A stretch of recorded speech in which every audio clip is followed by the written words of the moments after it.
Assalamualaikum warahmatullahi wabarakatuh. Kaum muslimin dan muslimat di mana saja berada yang saya hormati, selamat berjumpa kembali dengan YouTube kami di Rafiq Channel. Tolong subscribe, share, dan like. Insya Allah Anda menjadi orang yang sukses. Bismillahirrahmanirrahim. Alhamdulillahi rabbil alamin. Wassalatu wassalamu ala ashrafil anbiya wal mursalin wa ala alihi wa sahbihi ajmain, amma ba'du.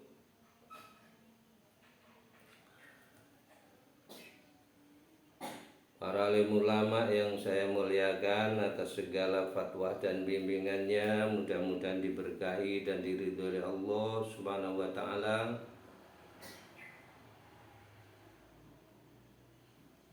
Kaum muslimin dan muslimat rahimakumullah, di mana saja berada yang saya hormati, pertama-tama puji dan syukur dipersembahkan ke hadirat Allah Subhanahu wa taala. Alhamdulillah, pada pagi hari ini kita bersama-sama telah menunaikan ibadah sholat subuh. Mudah-mudahan diterima di sisi Allah Subhanahu wa taala.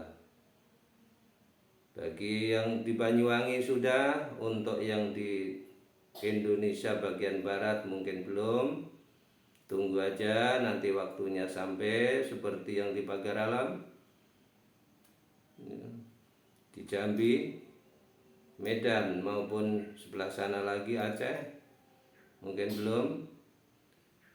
Nanti sampai waktunya laksanakan sholat berjamaah di masjid, insya Allah. Mudah-mudahan Anda diberkahi oleh Allah Subhanahu wa taala, amin ya rabbal alamin. Sholawat serta salam disanjungkan kepada junjungan kita Nabi besar Muhammad sallallahu alaihi wasallam,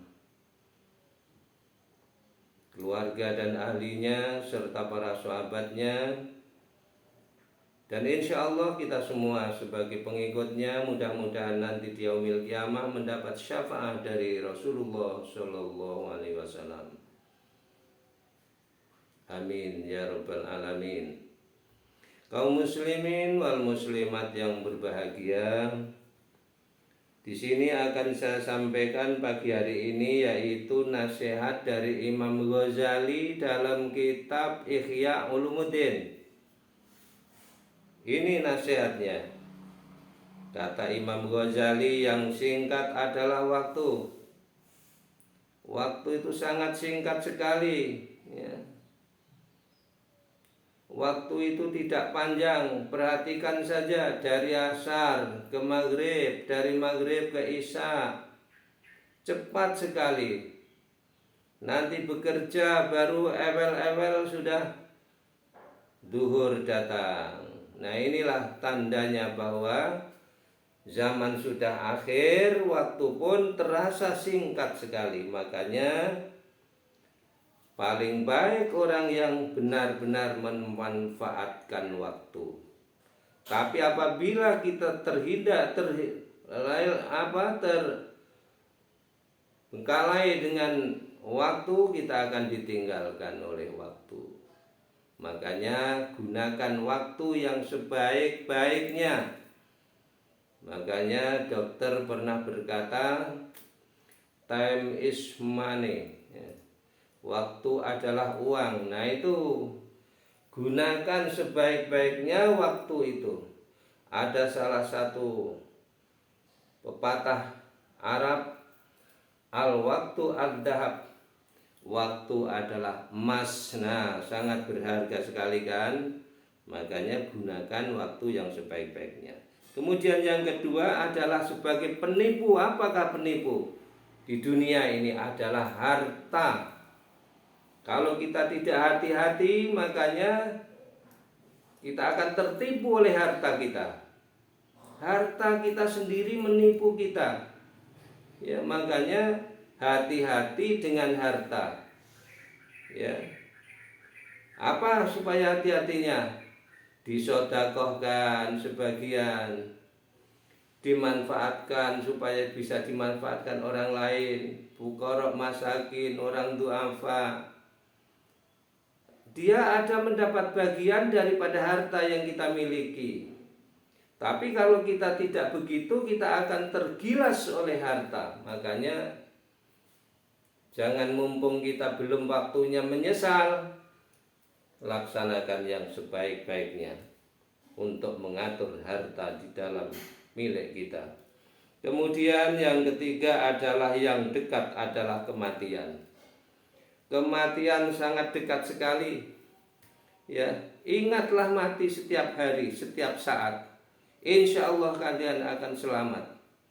Ya, ingat dengan kematian itu adalah mutlak mendekatkan diri kepada Allah Subhanahu wa taala. Maka orang yang paling enak itu orang yang dekat dengan kuburan, tiap hari melihat orang dikubur. Jadi melihat masalah kematian ini. Makanya itu harus diingat. Yang besar adalah hawa nafsu. Hawa nafsu sangat besar sekali, Masya Allah. Orang sudah tua, sudah nggak layak lagi, tapi nafsunya masih besar sekali. Nah, itu ciri bahwa hawa nafsu ini sangat besar sekali. Ya, kadang-kadang sudah umurnya sudah 85 tahun masih cita-cita ingin beli mobil. Nah, ini kan luar biasa sekali kan. Kemudian yang kelima adalah yang berat adalah amanah Allah. Amanah Allah maupun amanah manusia harus ditunaikan. Ini yang paling berat. Ya, makanya jangan leha-leha dengan menerima amanah. Ya, yang sulit adalah ikhlas. Sangat sulit sekali ikhlas, Bapak-bapak. Ikhlas itu sangat sulit sekali, ya. Kemudian yang ketujuh adalah yang mudah adalah berbuat dosa. Kalau berbuat dosa sangat mudah sekali. Makanya hindari segala perbuatan yang bisa menimbulkan dosa. Yang kedelapan adalah yang susah adalah sabar. Susah sabar kepada Allah sangat susah sekali. Makanya latihlah sabar, karena kalian akan disertai oleh Allah Subhanahu wa taala kalau kalian benar-benar sabar. Innallaha ma'as sabirin. Sesungguhnya Allah beserta orang-orang yang sabar. Kemudian yang kedelapan adalah yang menenteramkan hati sekarang adalah berzikir kepada Allah Subhanahu wa taala dan baca Al-Quran. Ini satu-satunya pengobat, mengobati supaya kita tentram hati kita, supaya kita lurus hati kita. Maka banyak-banyak berzikir dan banyak-banyak membaca Al-Quran, insya Allah. Kemudian yang kesembilan, yang sering lupa adalah bersyukur. Syukur kepada Allah sering dilupakan, ya. Syukur kepada Allah sering dilupakan. Apa yang telah diberikan oleh Allah Subhanahu wa taala syukuri dengan baik-baik, insya Allah. Sampai nape selalu ingat dengan syukur. Kemudian yang membakar amal kebaikan adalah ghibah. Ghibah ini makanya jangan ghibah, bapak-bapak, ibu-ibu sekalian. Karena ghibah sampean amale sampean kuntek, digrogoti karo amal ghibah sampean.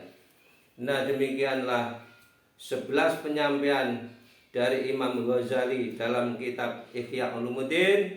Mudah-mudahan bermanfaat dan berbarokah. Namun walaupun singkat tidak menutup kemungkinan ada kesalahan dan kekhilafan. Atas segala kekhilafannya mohon dimaafkan. Dan saya terima kasih sekali atas perhatiannya. Semoga diberkahi oleh Allah Subhanahu wa taala. Wallahu muwaffiq ila aqwamit thoriq. Wassalamualaikum warahmatullahi wabarakatuh.